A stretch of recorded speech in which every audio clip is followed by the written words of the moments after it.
సమరం news channel కు స్వాగతం। ఈనాటి ముఖ్యాంశాలు। నేడు రాష్ట్ర వ్యాప్తంగా వైద్య సేవల బంద్। కోల్కతా ఘటన బాధ్యులను కఠినంగా శిక్షించాలి। సర్వజన ఆసుపత్రుల్లో 30 నిమిషాల్లో ఓపీ సేవలు। అంతరిక్ష ప్రయోగాల్లో ముఖ్య మైలురాయి ఈఓఎస్ ప్రయోగం విజయవంతం। అమరావతిలో నేషనల్ లా యూనివర్సిటీ। బరువు తగ్గాలంటే నీళ్లు ఏ విధంగా తాగాలి? కోల్కతా ఘటన బాధ్యులను కఠినంగా శిక్షించాలి। కోల్కతాలో పీజీ వైద్య విద్యార్థినిపై అఘాయిత్యానికి నిరసనగా శుక్రవారం విజయవాడ, విశాఖ నగరాల్లో ఆందోళనలు కొనసాగాయి। విజయవాడ మున్సిపల్ స్టేడియం వద్ద ఐఎంఏ విజయవాడ శాఖ, సిద్ధార్థ వైద్య కళాశాల జూనియర్ వైద్యుల సంఘం ఆధ్వర్యంలో కొవ్వొత్తుల ప్రదర్శన జరిగింది। కార్యక్రమంలో ఐఎంఏ రాష్ట్ర ఆర్థిక కార్యదర్శి డాక్టర్ రవీంద్రనాథ్, జాతీయ మాజీ అధ్యక్షుడు డాక్టర్ జి సమరం, రాష్ట్ర జూనియర్ వైద్యుల సంఘం అధ్యక్షుడు డాక్టర్ ధర్మాకర్ పూజారి, సంయుక్త కార్యదర్శి డాక్టర్ హరీష్ కుమార్లతో పాటు మంగళగిరి ఎయిమ్స్ జూనియర్ వైద్యులు, చినౌటపల్లిలోని పిన్నమనేని సిద్ధార్థ వైద్య కళాశాల జూనియర్ వైద్యులు పాల్గొన్నారు। ఇక విశాఖ నగరంలో జూనియర్ వైద్యులు, విద్యార్థులు, నర్సులు నిరసన తెలిపారు। మెడికల్ రిప్లు విద్యార్థి సంఘాల నేతలతో కలిసి సాగర తీరాన్ని హోరెత్తించారు। బీచ్ రోడ్లో ఎన్టీఆర్ విగ్రహం నుంచి అల్లూరి సీతారామరాజు విగ్రహం వద్దకు భారీ ర్యాలీ తీశారు। ఈ సందర్భంగా ఈరోజు ఉదయం కూడా ఐఎంఏ విజయవాడ ఆధ్వర్యంలో ర్యాలీ నిర్వహింపబడింది। ఇందులో వందలాది మంది వైద్యులు, వైద్య విద్యార్థులు, నర్సింగ్ విద్యార్థులు, స్టాఫ్, మరికొందరు ప్రగతిశీల ఉద్యమాల నాయకులు, పారామెడికల్ విభాగానికి చెందిన వారు కూడా పాల్గొన్నారు। ఈ ర్యాలీ ఐఎంఏ కార్యాలయం నుండి ఏలూరు రోడ్డు మీదుగా 2 కిలోమీటర్లు సాగింది। ర్యాలీ ప్రారంభంలో జరిగిన సభలో ఐఎంఏ పూర్వ జాతీయ అధ్యక్షులు డాక్టర్ సమరం కలకత్తా ఘటనను తీవ్రంగా ఖండించారు। ప్రభుత్వం ఇటువంటి సంఘటన మరొకసారి జరగకుండా చర్యలు తీసుకోవాలన్నారు। జాతీయ స్థాయిలో ప్రభుత్వం ఇటువంటి దుశ్చర్యలు జరగకుండా తగిన చట్టం రూపొందించి కఠినంగా అమలు పరచాలన్నారు। ర్యాలీ అనంతరం నాయకులందరూ భవిష్యత్ కార్యాచరణను రూపొందించారు। నేడు రాష్ట్ర వ్యాప్తంగా వైద్య సేవల బంద్। కోల్కతాలోని ఆర్జీ కార్ వైద్య కళాశాలలో వైద్య విద్యార్థిపై జరిగిన అమానుష అత్యాచారం, హత్య నేపథ్యంలో ఈ నెల 17న ఉదయం 6 గంటల నుండి 18న ఉదయం 6 గంటల వరకు రాష్ట్ర వ్యాప్తంగా వైద్య సేవలు నిలిపివేయాలంటూ ఇండియన్ మెడికల్ అసోసియేషన్ ఇచ్చిన పిలుపునకు అసోసియేషన్ ఆఫ్ సర్జన్స్ ఇండియా రాష్ట్ర శాఖ సంఘీభావం తెలిపింది। ఇప్పటికే దేశవ్యాప్తంగా కొవ్వొత్తుల ప్రదర్శన, నిరసనలు జరుగుతుండగా తాజాగా రాష్ట్రంలో ఒకరోజు వైద్య సేవలను నిలిపివేస్తున్నట్లుగా ఏఎస్ఐ ప్రకటించింది। త్వరితగతిన న్యాయం జరగాలని డిమాండ్ చేస్తున్నట్లు ప్రకటించారు। ఈ సమయంలో అత్యవసర సేవలు కొనసాగుతాయని, ఓపీలు పనిచేయవని, సర్జరీలు వాయిదా వేస్తామని పేర్కొన్నారు। ఈ సంఘటన తీవ్రతను ప్రజలు అర్థం చేసుకోవాలని, తమకు మద్దతు ఇవ్వాలని ఏఎస్ఐ గౌరవ కార్యదర్శి doctor Phani Mahesh Reddy, chairman K Shivashankar Rao కోరారు। సర్వజన ఆసుపత్రుల్లో 30 నిమిషాల్లో ఓపీ సేవలు। ప్రభుత్వ సర్వజన ఆసుపత్రుల్లో అరగంట వ్యవధిలో అవుట్ పేషెంట్ సేవలు అందేలా చర్యలు తీసుకుంటున్నామని రాష్ట్ర వైద్య ఆరోగ్య శాఖ మంత్రి సత్యకుమార్ వెల్లడించారు। ఆసుపత్రుల్లో అందిన సేవలపై రోగుల నుంచి అభిప్రాయాలు కూడా సేకరిస్తామని ఆయన తెలియజేశారు। ఆసుపత్రుల నిర్వహణలో వైద్య సిబ్బంది అవినీతి, అక్రమాలు తదితర అంశాలపై ప్రస్తుతం ఆడిటింగ్ జరుగుతోందని ఆయన పేర్కొన్నారు। మంత్రిగా బాధ్యతలు చేపట్టిన తరువాత గత 2 నెలల వ్యవధిలో ఆసుపత్రులను సందర్శించి గమనించిన వివిధ రకాల సమస్యల పరిష్కారానికి తీసుకోవాల్సిన చర్యలపై కార్యాచరణ రూపొందిస్తున్నామని తెలియజేశారు। అంతరిక్ష ప్రయోగాల్లో ముఖ్య మైలురాయి ఈఓఎస్ ప్రయోగం విజయవంతం। భారత అంతరిక్ష పరిశోధనా సంస్థ ఇస్రో శుక్రవారం ఉదయం షార్ నుంచి చేపట్టిన చిన్న ఉపగ్రహ వాహన నౌక ప్రయోగం SSLV-D3 విజయవంతం అయింది। ఇది 175.5 కిలోల బరువున్న EOS-08 ఉపగ్రహాన్ని నింగిలోకి మూసుకువెళ్లింది। ప్రయోగ వేదిక నుంచి రాకెట్ బయలుదేరిన తర్వాత 17 నిమిషాలలో EOS-08 ఉపగ్రహం SR-0 డెమోసాట్ను 475 కిలోమీటర్ల వృత్తాకార కక్షలోకి విజయవంతంగా ప్రవేశపెట్టింది. ఇందులో 400 GB వరకు డేటా స్టోరేజ్తో పలు రకాల పనులను ఒకే యూనిట్గా మిళితం చేసే సమీకృత ఏవియానిక్స్ సిస్టమ్ కూడా ఉంది. దీంతో కొత్త సాంకేతికతలను, మైక్రో శాటిలైట్లకు అనుకూలమైన పేలోడ్ పరికరాలను ప్రదర్శించడానికి రూపొందించిన ఈ భూ పరిశీలన ఉపగ్రహంతో ఎన్నో ప్రయోజనాలున్నాయని ఇస్రో చైర్మన్ సోమనాథ్ తెలియజేశారు. ఇస్రోకు చెందిన వాణిజ్య విభాగం న్యూ స్పేస్ ఇండియా లిమిటెడ్ అతి చిన్న వాహనాన్ని ఉపయోగించి వాణిజ్య మిషన్లు కక్షలోకి పంపుతోందని ఆయన తెలియజేశారు. ఇది భారత అంతరిక్ష ప్రయోగాల్లో ఓ మైలురాయి అవుతుందన్నారు. SSLV రూపకల్పన సాంకేతికతలను పరిశ్రమలకు ఇచ్చే ఆలోచనలో ఉన్నట్లు వెల్లడించారు. రాకెట్ను ఎలా నిర్మించాలో పరిశ్రమలకు ఇస్రో నేర్పుతుందని, నిర్దేశించిన ప్రమాణాల ప్రకారం అర్హత సాధించాలని ఆయన వివరించారు. ప్రతిష్టాత్మక గగన్యాన్ ప్రాజెక్ట్ తొలి మిషన్ను డిసెంబర్లోగా పూర్తి చేస్తామని ఆయన పేర్కొన్నారు. అమరావతిలో నేషనల్ లా యూనివర్సిటీ. రాజధాని అమరావతిలో అంతర్జాతీయ ప్రమాణాలతో మరో ప్రతిష్టాత్మక యూనివర్సిటీ ఏర్పాటు చేయాలని జాతీయ న్యాయ విశ్వవిద్యాలయం బార్ కౌన్సిల్ ఆఫ్ ఇండియా ముందుకు వచ్చింది. BCIకి చెందిన BCI ట్రస్ట్ పెర్ల్ ఫస్ట్ అమరావతిలో లా యూనివర్సిటీ ఏర్పాటు చేస్తుంది. బీసీల అధ్యక్షుడు మన్నన్ కుమార్ మిశ్రాతో పాటు కీలక సభ్యులు శుక్రవారం నాడు రాష్ట్ర గవర్నర్ జస్టిస్ అబ్దుల్ నజీర్, ముఖ్యమంత్రి చంద్రబాబుతో వేర్వేరుగా దీనిపై మాట్లాడారు.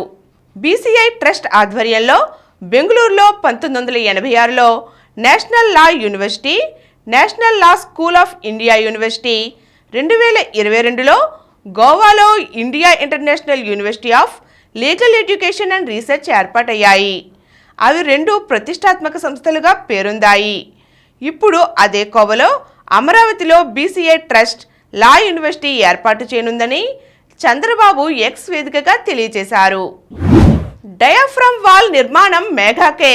డయాఫ్రమ్ వాల్ నిర్మాణ పనులను పాత కాంట్రాక్ట్ సంస్థ మేఘాకే అప్పగించాలని కేంద్ర రాష్ట్ర ప్రభుత్వాలు ప్రాథమిక అభిప్రాయానికి వచ్చాయి. శుక్రవారం కేంద్ర జలశక్తి మంత్రి CR పాటిల్తో సీఎం చంద్రబాబు జరిపిన భేటీలో దీనిపై చర్చించి ఏకాభిప్రాయానికి వచ్చినట్లు తెలిసింది. మేఘా సంస్థ 2022 నాటి ధరల ప్రకారమే 73,000 క్యూబిక్ మీటర్ల డయాఫ్రమ్ వాల్ నిర్మాణానికి సిద్ధంగా ఉండడంతో ప్రభుత్వంపై అదనపు భారం పడదని, దీంతో పాటు కొత్తగా టెండర్లు పిలిచి కొత్త వారిని ఎంపిక చేసేందుకు పట్టే సమయాన్ని ఆదా చేయవచ్చునని నిర్ణయించినట్లు చెప్పారు.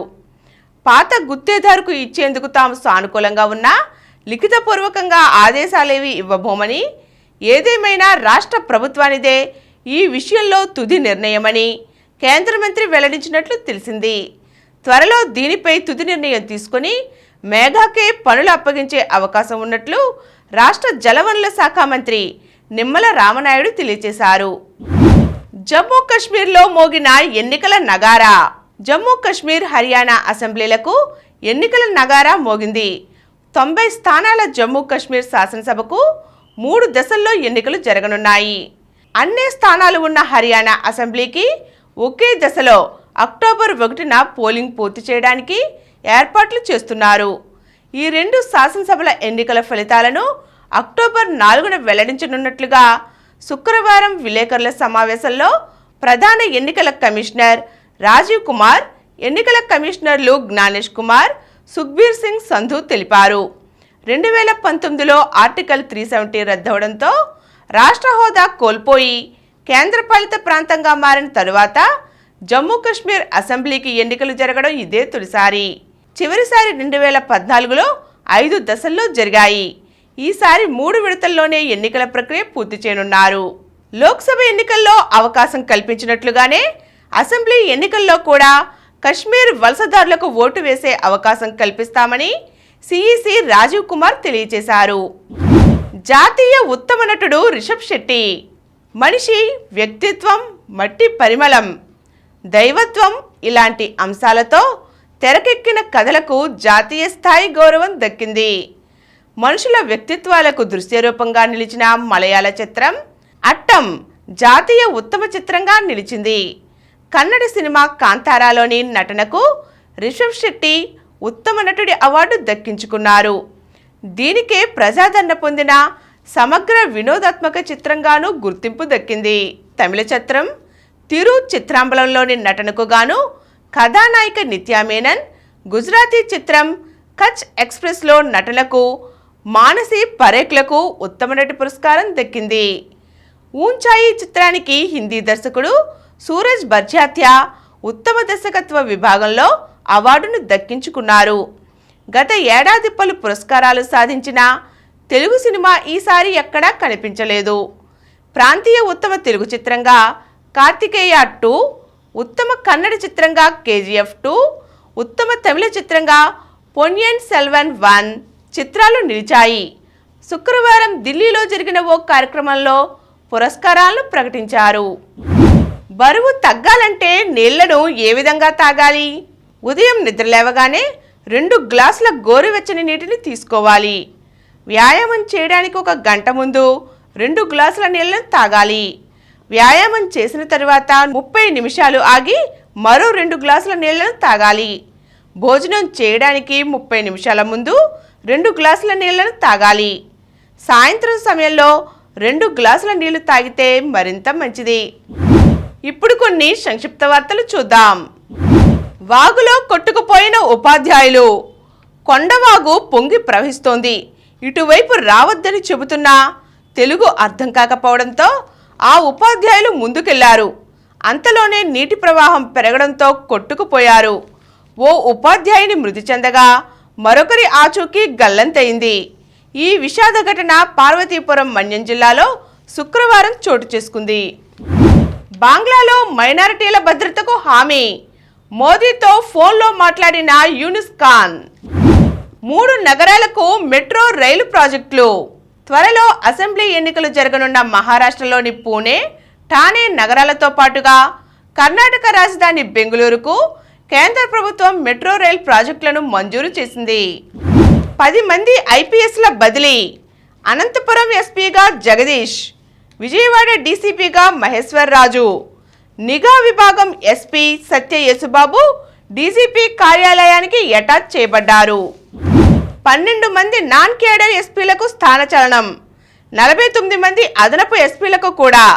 20 మందికి నో పోస్టింగ్. వీరు డీజీపీ కార్యాలయంలో రిపోర్టు చేయాలని ఆదేశం. దేశంలోని అన్ని నగరాలకు విమాన సర్వీసులు.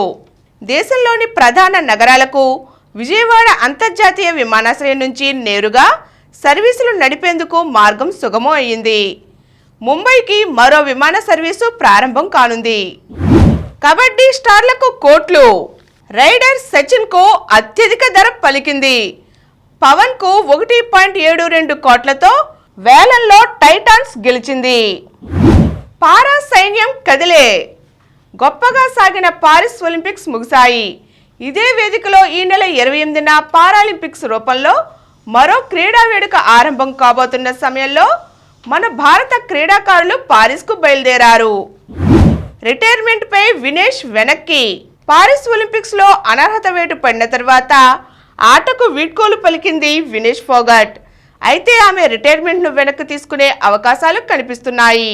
ఆమె చనిపోతుందేమో అనుకున్నా వినేష్ కోచ్ వాలర్ ఎకోస్ ఎలాగైనా పతకం సాధించాలనే పట్టుదలతో ఫైనల్కు ముందు రోజు రాత్రి బరువు తగ్గించుకునేందుకు వినేష్ ఫోగట్ తీవ్రంగా కష్టపడింది. కానీ ఆమె కష్టానికి ఫలితం దక్కలేదు. అప్పుడు వినేష్ను చూస్తే చనిపోతుందేమోనని అనిపించిందని సామాజిక మాధ్యమాల్లో కోచ్ పోస్ట్ చేశారు. మరిన్ని వార్తా విశేషాలతో రేపటి సమరం న్యూస్లో తిరిగి కలుద్దాం. Thank you. ప్రతిరోజు వార్తా విశేషాల కోసం అనతి కాలంలోనే 20 కోట్ల వ్యూస్ సాధించిన సమరం ఛానల్ సమర్పించు సమరం న్యూస్ ఛానల్కు సబ్స్క్రైబ్ చేయండి, లైక్ చేయండి, మీ ఫ్రెండ్స్కి షేర్ చేయండి.